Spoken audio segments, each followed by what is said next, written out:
সকলকে নমস্কার। সকলেই ভালো আছেন আশা করি। আজকে যে বিষয়টি নিয়ে আলোচনা করছি, বিষয়টি হচ্ছে যে নৈমিত্তিক কর্ম আমরা কি করব। নৈমিত্তিক কর্মের কথা আমি পূর্বেও বলেছি যে নিত্য এবং নৈমিত্তিক কর্ম না করলে মাঝে মধ্যেই কোনো পুজো ইত্যাদি করলে কোনো ফল লাভ হয় না। কারণ কাম্যকর্মটা পুরোটা নির্ভর করছে নৈমিত্তিক কর্মের উপর। আমরা নৈমিত্তিক কর্ম ঠিকঠাক করলে পর কাম্যকর্মের ফল আমরা পেতে পারি। শাস্ত্র এই প্রকার উপদেশ দিয়েছেন, আমি পূর্বে অনেক ভিডিওতে বলেছি। তো আমরা নৈমিত্তিক কর্মগুলো কেন করব এবং যদি নৈমিত্তিক কর্মগুলি কি নৈমিত্তিক কর্ম আমরা করতে পারি নিজেদের নামে, এই বিষয়টি নিয়ে মূলত আলোচনা করব। প্রথমত, নৈমিত্তিক কর্মর মূল উদ্দেশ্য হচ্ছে কাম্যকর্ম করার জন্য নৈমিত্তিক কর্ম করা দরকার। আর এর থেকে যেটা বড় উদ্দেশ্য সেটি হচ্ছে নৈমিত্তিক কর্ম করলে দেবতার সঙ্গে প্রত্যক্ষ একটা সম্পর্ক রাখা, অর্থাৎ বারবার দেবতাকে স্মরণ মনন করা।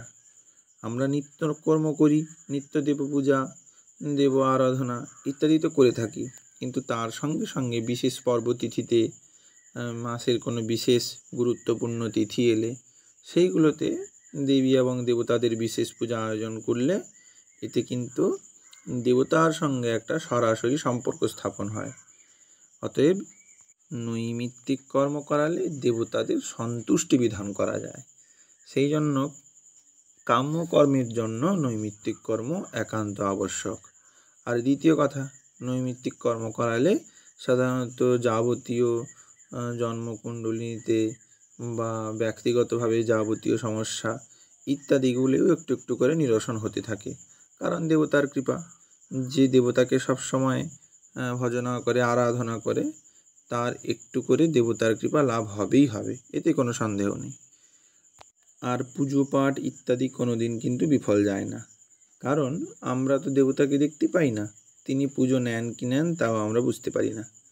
কিন্তু আমরা যদি একটা সাধারণ যুক্তি দেখি তাহলে দেখব একটা পূজার দ্বারা বহুজনের মঙ্গল সাধিত হয়।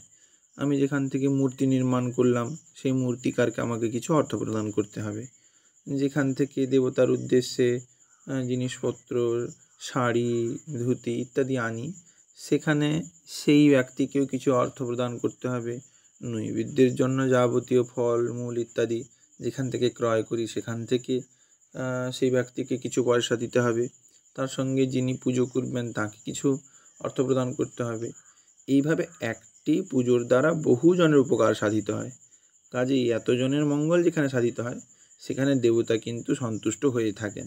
সেই কারণে মূলত আমাদের পুজোর উপরে এত জোর দেওয়া হয় যে একটি পুজো করালে বহুজনের যখন মঙ্গল সাধিত হয়, সেই মঙ্গল সাধিত হওয়ার উপরেই নিজের পুণ্য নির্ভর করে। অতএব দেব পূজা করলে দেবতা যে সন্তুষ্ট হবেন এতে কোনো সন্দেহ নেই। এই জন্য পুজো কোনো দিন বিফল যায় না। এইবার কথা হচ্ছে যে কি নৈমিত্তিক কর্ম আমরা করাতে পারি। আমি পূর্বে একদিন বলেছিলাম যে সাধারণত পঞ্চাঙ্গ যে শান্তি সস্তায়ন এইগুলি নৈমিত্তিক কর্ম হিসাবে হতে পারে, প্রথম কথা। বাদবাকি কালী পুজো ইত্যাদি এইসব বিষয়গুলি বিশেষ অধিকারী অনুসারে বা যার যেরকম অধিকার সে সেইভাবে করে থাকবেন। কিন্তু সাধারণের জন্য এই পঠেচ্চণ্ডিং জপের দুর্গাং পূজয়েত পার্থিবং শিবম মধুসূদন নাম জাপ্যশ্চম তুলস্যাম পূজয়েত হরিম, এই 5টি কর্ম করা যেতে পারে। তাহলে চণ্ডীপাঠ করা যেতে পারে, কেউ কেবলমাত্র চণ্ডীপাঠ করাতে পারেন, কেউ কেবলমাত্র বিষ্ণু পূজা করে তুলসী দান করতে পারেন, কেউ মধুসূদন নাম জপ করাতে পারেন বিষ্ণু পূজা করে, কেউ দুর্গার পূজা করে দুর্গা নাম ইত্যাদি জপ করাতে পারেন। তার সঙ্গে সঙ্গে শিবের রুদ্রাভিষেক, লঘু রুদ্রাভিষেক, গুরু রুদ্রাভিষেক, যার যেরকম সামর্থ্য তিনি সেই রকম করাবেন। এই যে কয়েকটি কর্ম, এই কর্ম কিন্তু প্রত্যেকের অন্তত প্রত্যেক মাসিক বক্ষীয় একবার করে করা প্রয়োজন। বিশেষ করে পর্ব দিবসগুলিতে তো অবশ্যই করা প্রয়োজন। এর দ্বারা কিন্তু দেবতার সন্তুষ্টি বিধান হয়, এটি একেবারে সত্য কথা।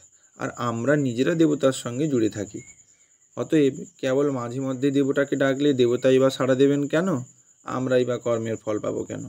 দেবতার সঙ্গে নিরবিচ্ছিন্নভাবে সংযোগ স্থাপন করলে পর দেবতার কৃপা লাভ করা যায়। এই জন্য বহুবার দেবতার পূজা ইত্যাদি করেও কোনো ফল হয় না, অনেক কবচ অনেক কিছু ধারণ করেও কিছু লাভ হয় না। কেননা আমাদের যে অধিকারের ভিতরে যে কাজগুলি সেইগুলি আমরা করি না, কেবলমাত্র কিছু চাওয়া পাওয়ার জন্য মাঝে মধ্যে ভগবানের কাছে গিয়ে উপস্থিত হই। অতএব এই নৈমিত্তিক কর্মগুলি সংক্ষিপ্তভাবে সকলেই করতে পারেন। চণ্ডীপাঠ করাতেই পারেন, লঘু রুদ্রাভিষেক করাতে পারেন। এগুলো তো খুব সহজ ব্যাপার, এগুলো করানোই যায়। অতএব যে কাজগুলি না করলে দোষ হয়, শাস্ত্র কিন্তু এই কথাও বলেছেন যে নিত্য নৈমিত্তিক কর্ম এগুলো না করলে কিন্তু দোষাবহ, পাপের ভাগীদারি হতে হয়। অতএব এই কাজগুলি প্রত্যহ করতে হয়। নিত্যকর্মের ভিতরে তো আছেই সন্ধ্যাবন্দর, স্নান, দেবপূজা, দেবযজ্ঞ, এই কাজগুলো। তার সঙ্গে সঙ্গে নৈমিত্তিক তো বললামই যে পর্ব দিবস ইত্যাদিতে নৈমিত্তিক কর্ম করতে হবে। অতএব আমাদের একটি প্রার্থনা যে আপনারা কেবলমাত্র মাঝে মধ্যে দেবতার উদ্দেশ্যে পূজা করে কাম্যকর্মগুলো সিদ্ধ করতে পারবেন না। কাজেই নৈমিত্তিক কর্মগুলো একটু করবার চেষ্টা করুন। নৈমিত্তিক কর্মগুলো করতে পারলে কিন্তু খুব প্রত্যক্ষ ফলপ্রসূ হবে। একেবারে সত্য কথা, আপনারা করে দেখতে পারেন। নৈমিত্তিক কর্মগুলি খুব জোর রাখে। অতএব নৈমিত্তিক কর্মগুলো করুন। বিশেষ পর্ব দিবসে বা মাসের যে কোনো দিন কেবল চণ্ডীপাঠ করুন, করান, রুদ্রাভিষেক করাতে পারেন। এই কাজগুলি কিন্তু করাই যায়। এতে যে খুব অর্থ ব্যয় করতে হয় তাও নয়, খুব একটা যে সময় দিতে হয় তাও নয়, কিন্তু দেবতার প্রতি ভক্তি, বিশ্বাস ইত্যাদি দৃঢ় হয় এবং দেবতার সঙ্গে একবারে কাছ থেকে একটি সম্পর্ক তৈরি হয়। সেই কারণে যিনি দেবতাকে ভালোবাসেন, দেবতার শরণাগত, দেবতাও তাকে সেইভাবে রক্ষা করেন। আমরা শাস্ত্রেও পাই যে ধর্মং রক্ষতি রক্ষিতম, সেরকম একটি ব্যাপার। দেবতার সঙ্গে জুড়ে থাকলে দেবতা কিন্তু সেই ভক্তির উপর কৃপা দৃষ্টি রক্ষা করে থাকেন।